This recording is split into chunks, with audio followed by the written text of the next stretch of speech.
Yun, good evening mga idol. Mayad-ayad ginagabi. Maluto ta ng 1 kilong manok mga idol para sa dinner natin. Magisa lang to sang sibuyas, bawang at luya. Tapos gisa man natin tong manok mga idol. Ibang lengguwahe, di ko alam kung Tagalog o Ilonggo ba. Yun mga idol, good evening. Luto tayo mga idol. Kasi nga nag-aantay na yung mga natin dito.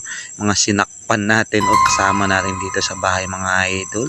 Ayan, kunting gisa-gisa lang yan mga idol. Diary na to mga idol. Para mahabol ba kasi anong oras na medyo gutom na, galing pa tayong trabaho. Gusto nila ako magluto ng manok mga idol kasi nga masarap daw. Masarap daw. Kaya ito mga idol, lagyan natin pamintang durog at dahon at magic sarap mga idol. Pagkakulo mga idol, lagyan natin konting asukal baka para maghalo ang alat at tamis mga idol. At pagkaluto, lagay natin sa mesa mga idol at pagsalusaluhan na namin lahat mga idol.